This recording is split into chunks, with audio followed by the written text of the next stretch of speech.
Douglas Bickford here. The more positive you are, the more positive you say about yourself, the more positive things you do, the more positive you're going to get, okay? That's the way it works. You say positive things about yourself, you're going to get positive things about yourself. You say negative things about yourself, that's what you're going to get is negative things. You do positive things to yourself, that's what you're going to get. You're going to get positive things that happen to you. You do negative things to yourself, then that's what you're going to get is negative results from that negative behavior towards yourself. We all have a choice to make.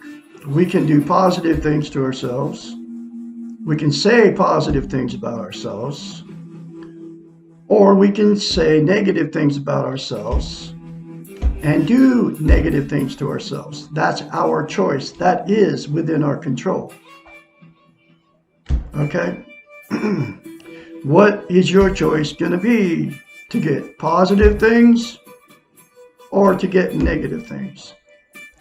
Like I said, it's your choice. We all have that choice. That is within our control. And you can just, like everything about life, the more positive you say about others, the more positive that will come back to you. The more positive you do to others, the more positive that will come back to you. Okay? So, that's how I'm starting this video. Because you are all beautiful people out there. You are all full of goodness. And you're worthy to be loved. You're worthy to love.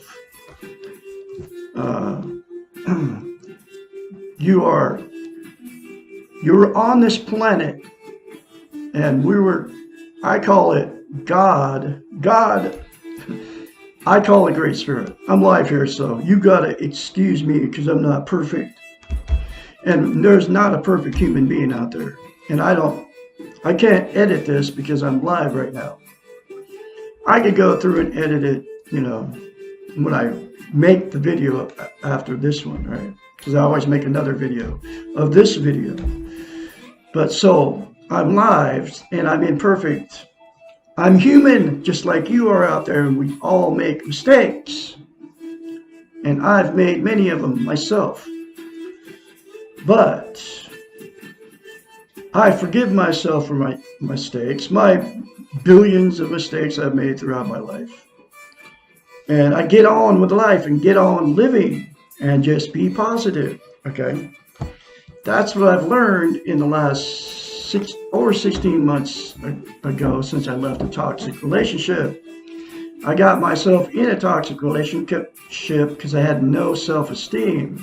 And that's exactly why I'm here teaching self-esteem out of this book right here on Facebook on today's date, which is the 4th of March, 2022 at 6:07 a.m. here in Klamath Falls, Oregon, my hometown. So, this book was written, it's called The Portable Therapist, written by a doctor of psychology. She knows the brain, okay? Her name's Susanna McMahon. She's got a PhD in psychology, folks. And she's got another degree, too. I believe it's in philosophy, and I believe it's a master's degree. But you can't find anything it's hard to find anything about this woman. She's 73 and lives in Madrid, Texas.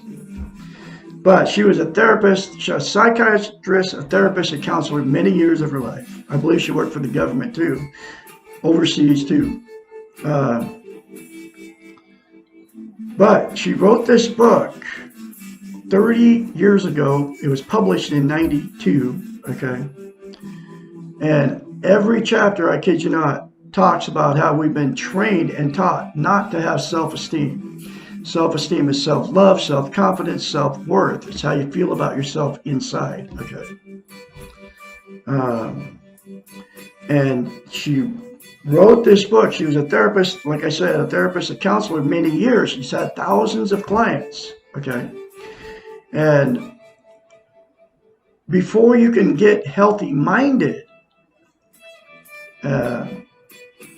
you have to have self-esteem, self-love, self-confidence, self-worth.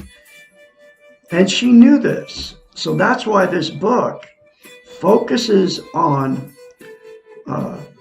teaching people how to love themselves. And in this book is a very simple concept. But she knew that her clients, they were paying her big bucks back then to be their therapist, okay? And they hired her to fix their unhealthy mind.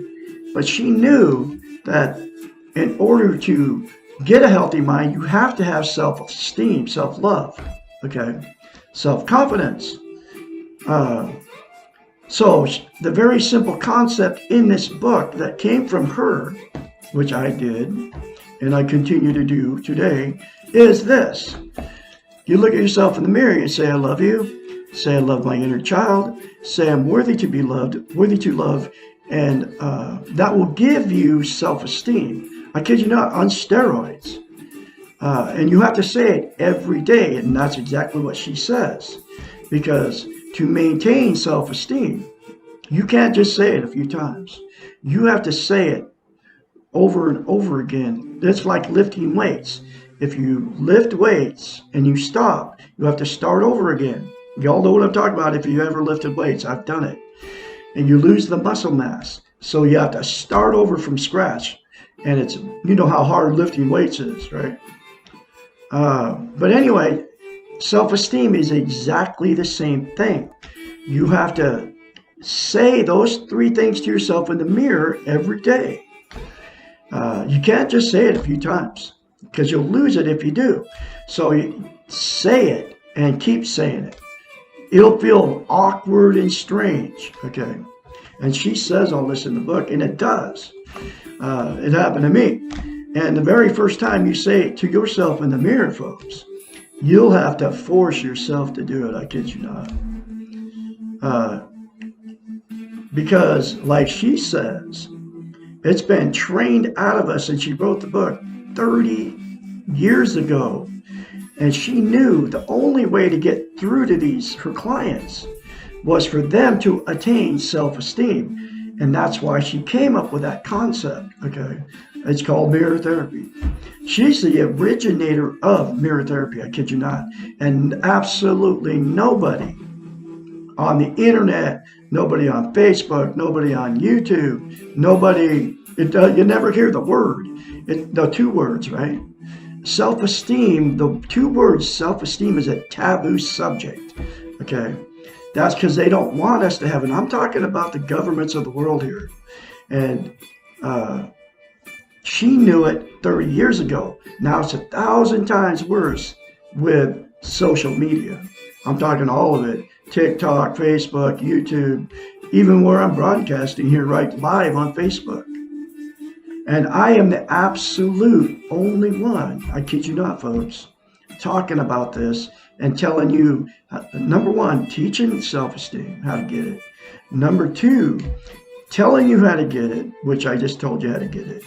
Number three, telling you how simple it is. And I kid you not, it is that simple to get it if you do it and you keep saying those three things to yourself in the mirror. And how important it is. Because you can't love without it, you can't be loved without it, and you cannot be content without it. Content is it's internal peace. You have this peace.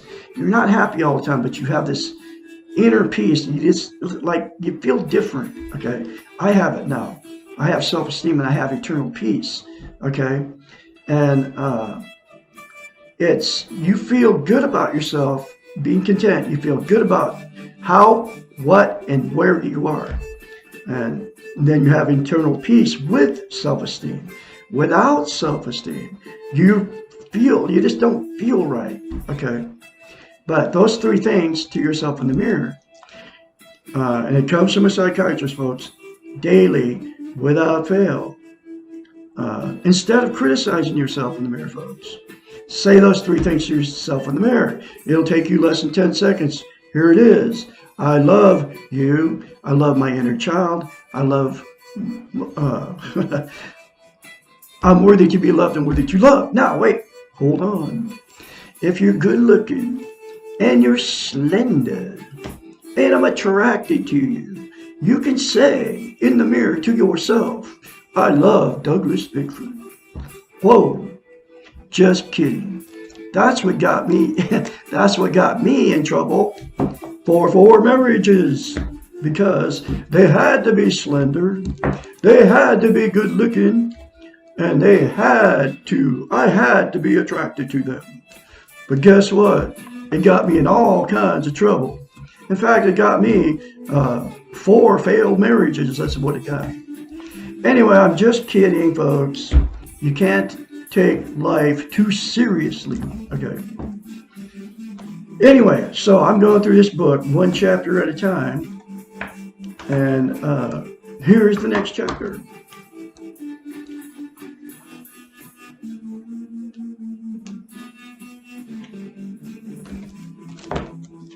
Okay. Chapter number 6. I'm serious now, folks. You got to be serious when you're presenting. I have to be serious because I'm presenting this book. But I am serious. Really, seriously. Seriously, I'm serious. All right, here we go. Why am I so afraid? Fear is one of the earliest and most basic emotions. It is necessary for the survival of the species and critical for the survival of the infant. The first fear of abandonment, which is inherent in all humans, is realistic, and as the infant will not survive if abandoned. If the infant or young child is not abandoned, and if enough security is provided during the vulnerable childhood, the fear of abandonment will usually diminish. Fear of rejection can be considered to be a component of fear of abandonment. Almost all fears can be related back to the primary fear of non-life or death, which is the outcome of abandonment. Death, fear, abandonment, and rejection are all manifestations of the powerlessness or loss of control. We are afraid of what we cannot control. We are also afraid of what we do not know. How can we control the unknown? Fear is often synonymous with insecurity. How can we feel secure in a world that is out of our control? How can we not be afraid of a world full of pain? Fear is similar to pain. It is part of life. But the fear of fear can result in non-life. The life without risk, explorations, without challenges, and without spiritual growth. Fear can produce a vicious circle. Loss of security in the world equals fear. Fear equals insecurity within. Insecurity within equals fear of self. Fear of self equals loss of control. Loss of control equals paralyzing fear. Paralyzing fear equals loss of security in the world. Being afraid of being afraid can produce the exact outcome that one was trying to avoid by being afraid in the beginning. Courage is not defined as lack of fear. Rather, courage means doing something in spite of your fear. It is not courageous to do something that we're not afraid of doing. If we are afraid and still do it, we are doing the hero's task. Paradoxically, the more we do when we are afraid, the less fear we have. And the less we do with our fear, the more power the fear assumes over us. Being afraid is being human. Being afraid does not mean that you are weak or powerless. Your fear is your feeling. Your behavior determines your character. Acknowledge your fear. Accept it without criticism. Be gentle with yourself because you are afraid. And then do what you have to do anyway! Exclamation point. Knowing that going through the fear is a true act of courage. The way of the hero! Exclamation point. Woo! That is another very powerful chapter for you folks. And it all comes from a psychiatrist, folks. She can help you, and I am her spokesperson. I can help you if you watch my videos and you share my videos. I can be your mentor. 458-232-5238 for any of you that need help and encouragement along the way. Once your change starts happening for you, I guarantee you, if you do those three things to yourself in the mirror daily, you'll be able to march through this world full of fear, pain, and the fact that the reality of the fear that's all around us and the pain that's all around us, and the fact that we all die. You'll be able to accept that reality because that's our reality, folks. Okay? And then get this book. It's in a link. It's in a link. Well, I just told you how to get it. You can get it on Amazon very cheap. So I don't have it on a link on this video, but it's in a link in all my YouTube videos. Okay? But you can get it. Okay? Amazon very cheap, between $5 and $15. Get a brand new copy. I got this one and it was used. But anyway, so get the book, folks. Read this in black and white for yourself, and then continue to watch me and share my videos because I'm teaching one chapter at a time out of this book. Okay? So anyway, that's another chapter for today. I'm going to have another chapter for you tomorrow. Isn't it normal to be insecure, jealous, possessive, depressed, or miserable? Chapter 7. You all have a great day on there, and I will talk to you tomorrow.